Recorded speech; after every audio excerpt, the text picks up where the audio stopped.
कैसे ना कहूँ, नदिया है पूरा मैं कैसे ना कहूँ,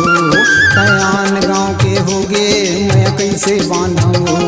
कयान गाँव के होगे मैं कैसे बांधूँ, मला कैसे के समझाऊँ वो कजरेली सौरेली मैं बांध लेना,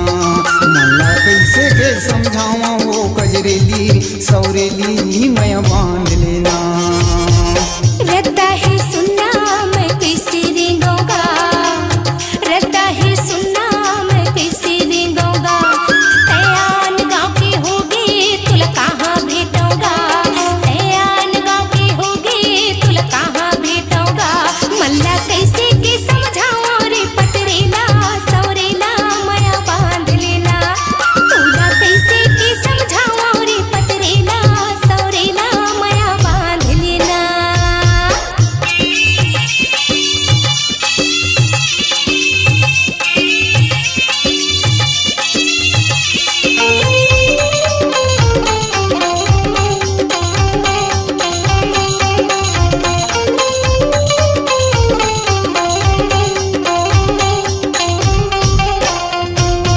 पानी वो गिरे टपक बूंद बूंद, पानी वो गिरे टपक बूंद बूंद, तोर सुरता जीव जलाथे मोर तन ला भूंज भूंज, तोर सुरता जीव जलाथे मोर तन ला भूंज भूंज, मला कैसे के समझाऊँ वो कजरेली सौरेली मैं बांध लेना,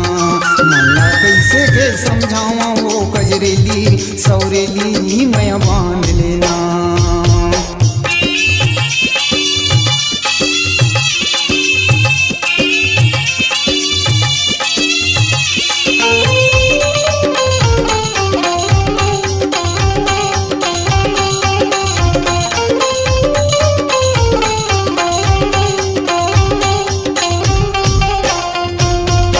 एगा परदेसी ते बसे परदेस, एगा परदेसी ते बसे परदेस, तुर माया के सेती मैं काटत हो कलेस, तुर माया के सेती मैं काटत हो कलेस, मल्ला कैसे के समझाऊंगा पटरेला सौरेला माया बांध लेना,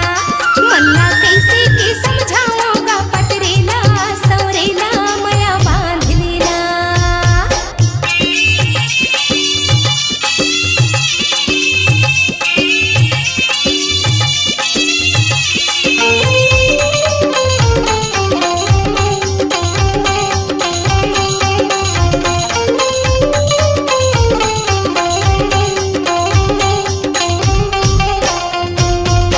आगे देवारी कर दिया नया जोर, आगे देवारी कर दिया नया जोर, आवाजाही नहीं तो बनाए ना मिले पता सोर, आवाजाही नहीं तो बनाए ना मिले पता सोर, मला कैसे के समझाऊँ वो कजरेली सौरेली मैं बांध लेना,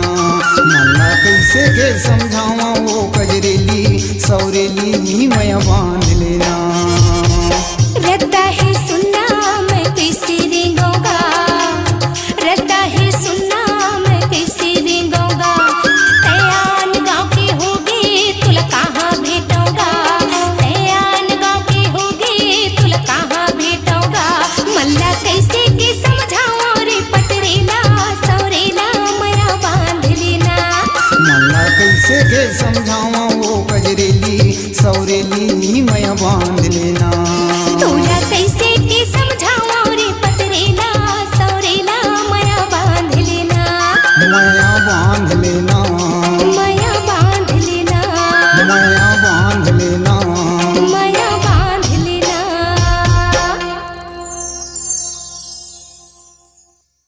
स्वरांजलि स्टूडियो, नेमीचंद गली नंबर 2, गंजपारा, रायपुर।